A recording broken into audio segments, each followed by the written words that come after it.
Yo, JD here, Tyrrell Limitless, and we are finally back with a brand new video on F1 2019 as always. And it's been a little while because there's been some issues recently, which you can see by the title, and if you don't follow me on Twitter, I'll be talking about it in this video. But first of all, this is hashtag not the Bahrain Grand Prix that I did last Sunday, hosted by Veloce Esports and Motorsport Games, I believe. So they did an incredible job getting some amazing content creators, some real F1 drivers, Formula 1 drivers. Very, very exciting stuff. And this is my full race, well, almost the full race, which you'll be able to see a little bit towards the end. There's the reason why I said almost. But this is the second one because my stream got taken down. Well, it's still unavailable for the first race, so it's a reverse grid. I was running in, I think, P4, P5 that race, but then typically, as I always do, just bottle it and choke. Just lost it on the curb and lost my wings somehow around here, which is amazing, isn't it? But you can see by the webcam as well, other than the horrendous Arsenal shirt, I have decided to change my wheel back to the Thrustmaster. And the simple reason, other than making an entire video on it, is I just feel a lot more comfortable on that, and that is pretty much it in a nutshell. But starting this race in P12 because I think we came P8 in the first race, and you'll be able to see or be able to hear there's a lot of commentary going on. So yeah, we've got Yana Opmir and Thibaut Quartard. Because my stream got taken down, again, but I lost horrendous of names, but with 2 laps to go, you know exactly what I'm talking about. So you'll be able to hear us quite a lot here. And behind Lando Norris, or in between Lando Norris and Jimmy Broadbent, not Jimmy Broadband, as we've got 4 lights, 5 lights, trying to get a good start here. And I was actually feeling really, really good around this track, and we get an insane start. Been getting some incredible starts recently. I've already jumped 1 position and trying to get Lando Norris going into here as well, and hit my teammate, but a Renault then spins it right round, and a little bit of an awkward start here, but we have made up some positions, made up 3 positions already, and we're going to try and go in between Lando Norris and Louis Delatraz, going in between here, trying to spot the breaking point. He goes in completely deep and we have nowhere to go, and that is a yellow front wing. So it was starting off so well, but then probably a little bit of karma as I'm being punched around by someone in the Haas next to me, as Jimmy Warren is going around the inside, so we're trying to go around the outside of him, but he's not leaving too much room, leaving no room, so gloves are completely off coming into this race. But we do have a yellow front wing, so the downforce is going to be significantly less than it would be the normal. And if you're new to this, it is with default setups and auto ERS. So the only thing I've changed is just my differential and just the brake bias, the front brake bias. But other than that, everyone is using the exact same setup, and some of the lap times were pretty nuts, especially from likes of Formula Danny, Yana Opmir and James Baldwin. Those guys' times are just ridiculous. But right now I'm struggling quite a bit because I will have to be changing my front wing, and I'll probably be losing, I reckon, over half a second of lap. I'd say, to be conservative, I'd say over half a second of lap with a yellow front wing. It's pretty bad. So right now I'm just really just trying to stay out as long as possible, because I know mediums can probably do the entire race. I was pretty confident in that. Although you heard me say, can they do it? I'm pretty sure, well, I know that they can do it, but I just want to be as fresh as possible. And if I can keep with this group, despite having a yellow front wing, the closer I can be to them, the better. And then the faster I'll be towards the end of the race. And you can see we're doing a pretty good job right now, closing up to the back of his group as Jimmy Broadbent goes down the inside of Lando. Oh no, it's not Lando Norris, that is Will N.E. Got a little bit excited there, but nonetheless, he's doing actually a pretty good job in the McLaren, considering I know he's not a Formula 1 YouTuber. He's quite a big YouTuber, and this is not his forte, so he's actually doing a pretty good job. As you can see, I'm not sure who that is in the lead right now, but no idea what is happening in the background here. But yeah, we're doing a decent job still by having a yellow front wing. And you can see, just thinking about going down the inside, and you can see a lot of people going off track because we are running regular rules as well, as Louis Delatraz has just come out absolutely out of nowhere. So we're going to have to go down the inside of the McLaren, getting the move done pretty nicely here. That was a move I had to do. But the Auto ERS is quite frustrating, and I was not really happy with it this race because I just felt like I've already exhausted all my ERS already, and there's nothing you can do. And going down to here, what is going on? Arava and Esteban Gutierrez, and there's almost 3 wide going into turn 2, and what is going on? The Mercedes did seem to be pretty feisty, but we're going in between Arav and Jimmy, going to the inside, and Jimmy is really being aggressive this race actually. We're trying to go around the outside of him, but we're into P8 with this wing still at all, so we're just trying to get the switch back on him. Let's see if he defends down the inside, which he does. We'll try and do a half-hearted move, which puts him a little bit offline, but not as much as I thought it would. And I have to say, well, not really a shout out or anything at all, but Jimmy and Super GT, considering their pace at Australia, their pace is a lot better here. They're doing a really good job actually so far. We can see we've got a very nice run, so we're thinking about going down the inside of a Ferrari. Leaves me a little bit more room on this occasion here, but probably go pit this lap. Probably a little bit better to wait to straight. And frustratingly, as I almost lose the car there, frustratingly my ERS literally for this whole race it pretty much exhausted it and then just stayed there. So I felt like I was driving with 0 ERS this entire race. So pretty frustrating, but no, I guess you could say everyone's in the same boat, but for some reason other people seem to have a lot more than I did. So we're going to go into the pits now. Thought this was a time where my tyres would be in pretty good condition towards the end of this race. So we're going to go into the medium tyre, and I don't think anyone else is really pitting with us. I think Ian Poulter actually is pitting at the same time. We've got to change his front wing, and normally it's about a 2.5 second pit stop. What's it going to be? It's got 8.4 or 8.3. So just under 6 seconds you lose in the pits here. But I was confident in my pace, other than the top 3 of Formula Danny, Jarno, and James Baldwin, and you could arguably say Shem Bolabassi as well. I think I was definitely probably the fourth quickest guy, or 4th or 5th quickest guy in the Sobby here. And no secret, Bahrain is not a great track for me, but I was surprisingly feeling very good using this wheel around here. I was actually feeling really confident. Definitely did a bit more practice than I did the other week. But I'm feeling a lot better now since I've actually changed my front wing. And now we're just going to stay on board just for this raw footage here. We've got Stoffel Van Dorn in the next car quite a way up the road here. And we're one of the first people to stop as well. So, yeah, in P19. And I know these are laps that count. Will really count to try and get somewhat of an undercut, but we are going to be losing a heck of a lot of time to the guys like Jimmy and the guys ahead of him as well. So, I think really we're going to be in a net, probably will be a net P19 right now. And yeah, I was confident in my pace, just to consistency. But again, we've saved a little bit more ERS now, but definitely not to what I would have done if I had it on manual or anything at all. But I think everyone has to be running on auto ERS here, otherwise it is against the rules. So, but coming off this last corner, it's be interesting to see where I come out now, because I think that some people will be pitting on this lap. If we look at the pit lane, is anyone pitted yet?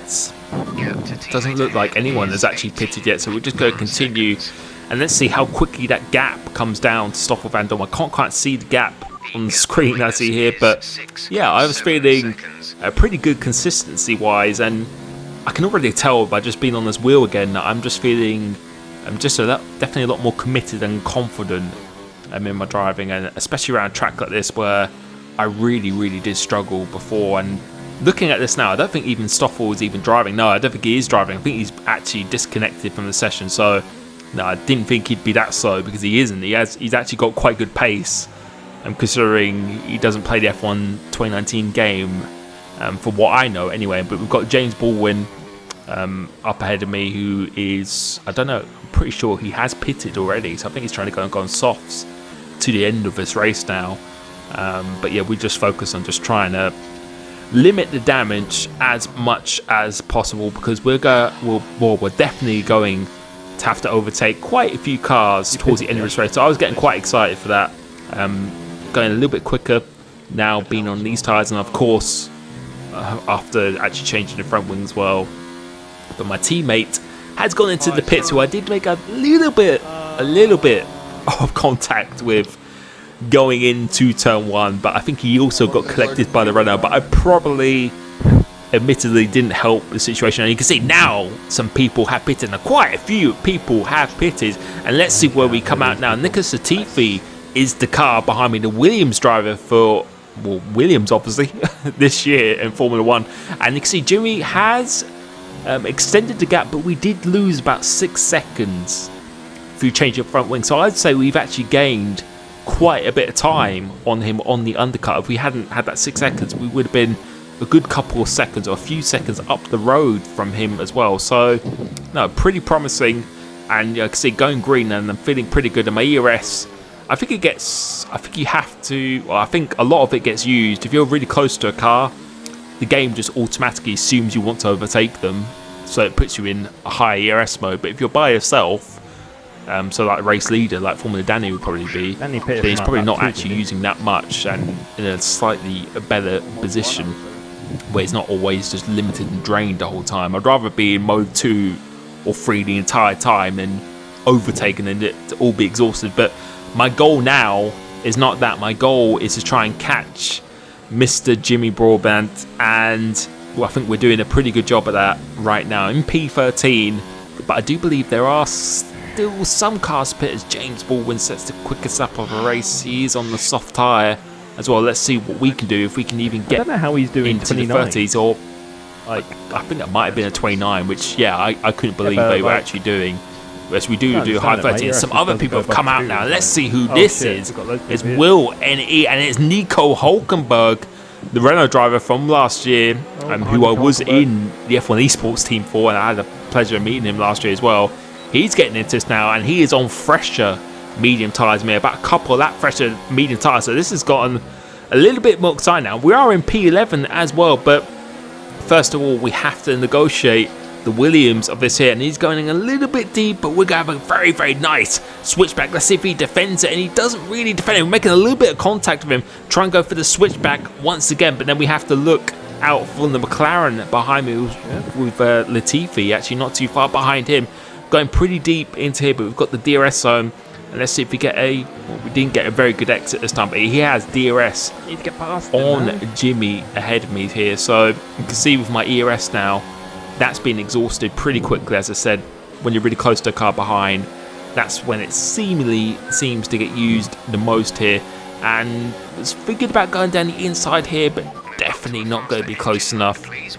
Should be having quite good racecraft and getting a very good launch off here. But you can just see my ERS is just nothing now. I literally have no ERS. So I'm trying to get a really good exit off here, which I do. I get a very, very nice exit, but I just have nothing to attack him with. And he's got the DRS on Jimmy ahead of me in the Ferrari, and you can see he's lagging a little bit here. So I was thinking about going down the inside, but he, in the braking zone, he just goes so deep, and he has just gone completely off the track. And now I get a really good run on Jimmy coming out here, got on the DRS, and he goes slightly semi-defensive, but he has got a DRS because Hulkenberg actually overtook him. You can see he got really defensive. Let's go try and go for the switchback now, as we're unsuccessful on this occasion. Again, just do not have enough power in the ERS, and we're back to how we were in the first stint here. He goes defensive this time.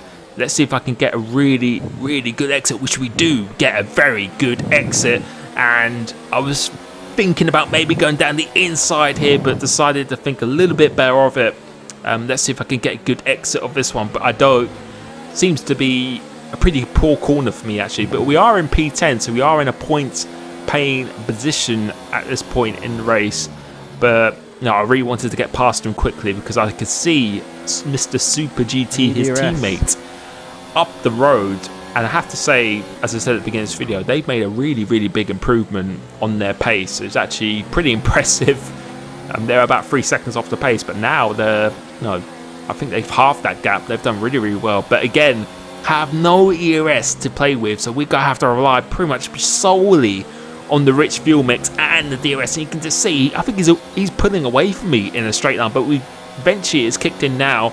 and he's not really going to defend this too much as a signature move, just a little dart to the left and then back to the right, down the inside here, and that is the move. Hopefully done. We get a good exit of this one, pretty good traction. I don't think he's really going to be close enough on this occasion, which he's not, but we are in P8 now because someone else has actually pitted, and let's see what the gap it is to Super GT. If I can see that on my screen here, it's about 4.8 seconds, I'm going to say that is.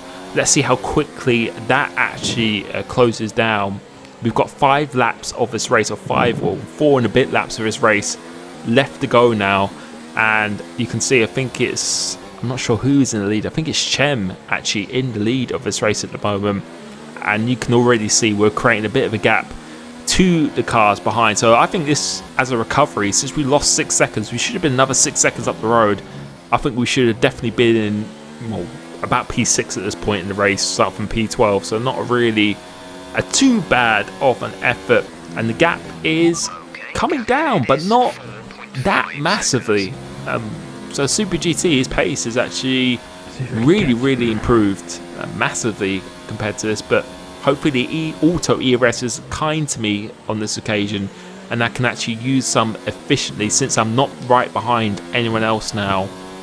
Let's see if we can use it nice and efficiently. You can see the gap is pretty much the same once again, but I think it's mainly for these first 2 sectors that was actually pretty strong, quite strong, going to locking up slightly but still making the apex, and then you can almost go flat out for regular rules, but I didn't corner cut though.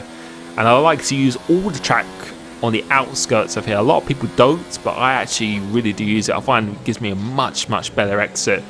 And going for his first sector, let's see what we can do this time. We're gaining a little bit of time, so I think we gained about half a second compared to the last lap, so no, fair play. He's doing a really good job at this point. This corner I found really difficult. I found it really easy to over rotate the car going through there, but this one here, I really enjoyed this one with the trail braking. I just feel much more comfortable on the pedals, especially on the pedals.